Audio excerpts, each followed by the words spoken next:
నేను గత 20 ఏళ్ళుగా అసెంబ్లీ సమావేశాలను చూస్తున్నాము. మండల సమావేశాలు ఈ మధ్య కాలంలో 14 తర్వాత చూస్తున్నప్పుడు మోషేన్ రాజు గారు స్పీకర్గా అంటే చైర్ స్థానంలో కూర్చున్న సమయం నుంచి గనక పరిశీలిస్తే ఆయన వ్యవహార శైలి చాలా అద్భుతంగా ఉంది. అట్లాంటి ఆయన మీద కూడా టీడీపీకి సంబంధించిన మండలి విప్పట పంచుమర్తి అనురాధ గారు తన గళం విప్పారు. ఆయన పక్షపాతంతో వ్యవహరిస్తున్నారు అని. ఆమె మీద ఎందుకని సభా హక్కుల నోటీస్ ఇవ్వకూడదు మిగతా వాళ్ళు? ఇప్పుడు స్పీకర్ గారిని ఏమన్నా అంటేనేమో సార్ అధ్యక్ష స్పీకర్ గారినైనా మిమ్మల్ని అంటున్నారు అధ్యక్ష అంటే బయలుదేరుతారు కదా. ఈవిడ మరి విప్పు స్థానంలో కూర్చొని మరీ అలా చెప్పడమేంటి కరెక్టా? ఇది మోషేన్ రాజు గారు చాలా పద్ధతిగా అసలు ఆయనకి ఇచ్చిన అవకాశాన్ని అద్భుతంగా సద్వినియోగం చేసుకున్నారు. ఇంకా కొన్ని రోజులు ఆయన్నే అంటే ఆయన పదవీ కాలం పూర్తయినా కూడా ఆయన్నే అదే స్థానంలో కూర్చోపెట్టాలి, ఆయనకి రీప్లేస్మెంట్ ఎవరు అలా వ్యవహరించగలరు అని ఆలోచించే పరిస్థితి ఉంటే ఆయన వైఎస్ఆర్సీపీ వాళ్ళతో నుంచి వచ్చి ఎంపికయ్యారు కాబట్టి ఆయనని దింపేయాలి అర్జెంటుగా అన్న ఒక ఉత్సాహం కనపడుతుంది ఇందులో. అంతకుమించి వేరే మాటలు కానీ పదాలు కానీ వాడదలుచుకోవట్లేదు. లేకపోతే ఇప్పుడు మంత్రి గారులు మన సభ్యులు వీళ్ళందరినీ సమన్వయం స్పీకర్గా చేసే అవకాశం యనమల మన చింతకాల అయ్యన్న పాత్రుడి గారికి లేదు. ఎందుకంటే వీళ్ళు రావడంలా ఉన్నదల్లా బీజేపీ, టీడీపీ, జనసేన కూటమి ఎమ్మెల్యేలే. మన పార్టీ అధికారంలోకి వచ్చిన తర్వాత అన్నప్పుడన్నా ఎక్కడన్నా ఎప్పుడన్నా ఒక్కసారైనా నాకు పార్టీలు అంటగట్టకండి అంటారేమో అనుకుంటే అదేం కనపడలా. బయట మండల సమావేశాలు చూస్తున్నారు కానీ అసెంబ్లీ సమావేశాలను ఎందుకు చూడట్లేదు అంటే క్లియర్. అక్కడ ప్రతిపక్షం లేదు, ఉన్నవాళ్ళు ప్రతిపక్ష పాత్ర పోషించే అవకాశమూ లేదు. వాళ్ళలో వాళ్ళు నేను నిన్ను విమర్శించాను, నువ్వు నా మీద ఆగ్రహం వ్యక్తం చేయి, ఆయన సర్ది చెప్తారు అన్నట్లుగా సాగుతున్నాయి. మండలంలోనే కదా కాస్త కూస్తో ఇష్యూల మీద మాట్లాడగలుగుతుంది. లేకపోతే ఇందాపూర్ డైరీ మీద చర్చించాలని ఒకళ్ళు, కల్తీ నెయ్యి మీద చర్చించాలని ఒకళ్ళు అడిగారట. ఎవరా ఒకళ్ళు? మర్రి రాజశేఖర్ గారు వైఎస్ఆర్సీపీనా? ఆయన చెప్పమనండి. ఎంపికగా అయింది ఆయన వైఎస్ఆర్సీపీ ఎమ్మెల్సీనా? టీడీపీలో జాయిన్ అయ్యారు కదా, టీడీపీలో జాయిన్ అయిన ఆయన వైఎస్ఆర్సీపీ తరపున ఇచ్చారు అని మేధోపరమైన సంపత్తి ప్రదర్శించే ప్రయత్నం వాళ్ళ మంత్రి లోకేష్ గారు ఇంకొకళ్ళు. ఇప్పుడు ఇందాపూర్ డైరీ మీద చర్చించాలి అని అడిగితే అంత టైం అంతా వేస్ట్, దాని గురించి ఎందుకు అనేవాళ్ళు. తిరుమల లడ్డూలో కల్తీ మీద చర్చించడం మాత్రం అది వేస్ట్. ఈ రెండు ఇమిడి ఉన్న అంశాలే కదా ఇప్పుడు రాజకీయంగా. ఇప్పుడు రాష్ట్ర వ్యాప్తంగా కాకపోయినా పొలిటికల్ సర్కిల్స్లో అసలు ఇందాపూర్ డైరీ ఏంటి, వాటి మీద ఈ ఆరోపణలు ఏంటి, అసలు లింక్ ఉందా లేదా హెరిటేజ్కి దానికి అనే దాని మీద చర్చ అయితే జరుగుద్ది కదా. వాటి మీద చర్చించినా దానికి లింక్ అంటే అసలు ఎలా ఈ పేర్లు ఈ ఆరోపణలు ఇవన్నీ వచ్చినాయి అంటే లడ్డులో జరిగినటువంటి నెయ్యిలో వాడిన నెయ్యిలో కల్తీ గురించిన అంశమే కదా. ఈ రెండిట్లో అసలు ఇప్పటిదాకా ఏ వాయిదా తీర్మానం మీదైనా చర్చకి అనేది మీరు చూసారా? నేనైతే చూడలే. అట్లాంటప్పుడు వాయిదా తీర్మానాన్ని తిరస్కరించడం సరికాదు, మీకు పాడి కాదు అనుకుంటా చెప్పడం ఏంటి అంటే ఆయన స్పీకర్ స్థానంలో కూర్చొని శుతిమెత్తని తురకలు వేస్తూ ఉన్నారన్నమాట. అది తట్టుకోలేకనే ఈ ఆర్తనాదాలు. లేకపోతే ఎంత చక్కగా ఆయన చేస్తున్నారు.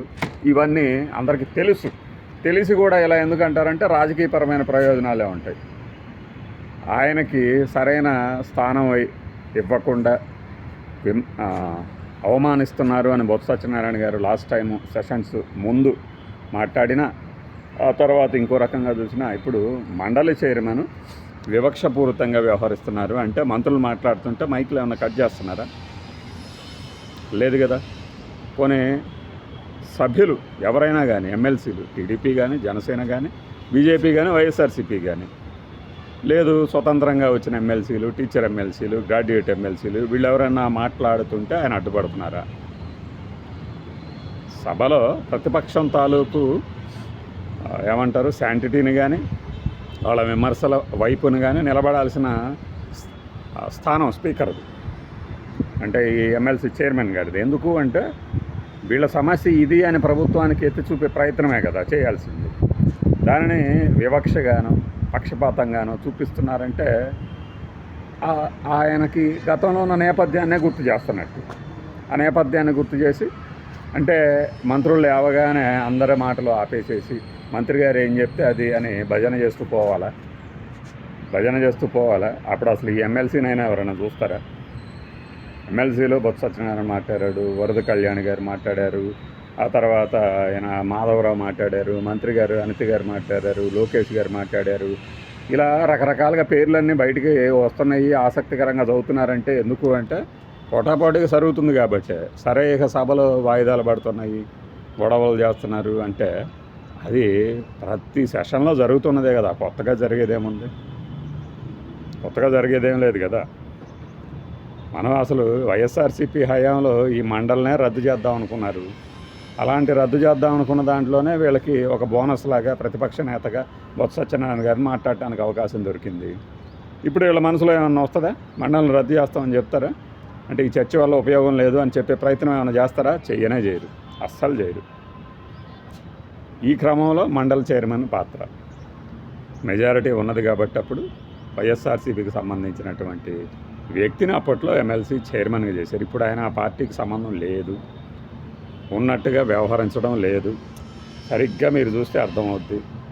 కానీ చిన్నపాటి చురకలైతే వేస్తారు. అది కూడా లేకుండా ఇక చప్పగా వాళ్ళు అడిగారు, మేము చెప్పాము, సభలో ఈ ప్రశ్న ఉత్పన్నం కాదు, నేను వాయిదా వేస్తున్నాను, ముగిస్తున్నాను, ఇలాంటి చప్పగా తీర్మానాలని ప్రవేశపెట్టి లేదు ఆమోదించి సభను నిర్వహిస్తున్నారు అంటే ఇక వాటిని కూడా ఎవరు చూడరు.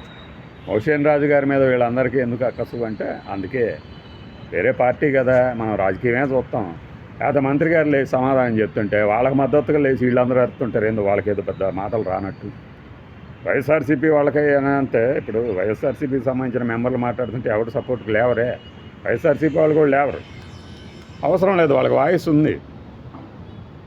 మంత్రి గారు మాట్లాడుతుంటే ఆయన అరుతున్నాడు ఏంటి అని ఇంకొక మంత్రి లేచి మాట్లాడతాడు. అప్పుడు మోషన్ రాజు గారు లేకపోతే ఆ స్థానంలో కూర్చున్న వాళ్ళు ఆయన మాట్లాడతారు, ఆయనకు నోరుందిలేండి, మీరేమీ సపోర్ట్ రానక్కర్లేదు అంటే త్వరకేగా. అంటే ఇక అవి కూడా ఉండక్కర్లేదా? అంటే ఆయన ఏం చేయాలి? సభను ఆర్డర్లు పెట్టాలి. పెద్దగా అరిస్తే సభ ఆర్డర్లోకి వచ్చేస్తుంది. సభను ఆర్డర్లో పెట్టడంలో విఫలమయ్యారట చైర్ మీద. ఇదే మన చైర్ అక్కడుంది అసెంబ్లీలో, దాని మీద ఎవరేం కామెంట్ చేయకూడదు. ఇవే కనపడుతున్నాయి మండలిలో చూసిన తర్వాత.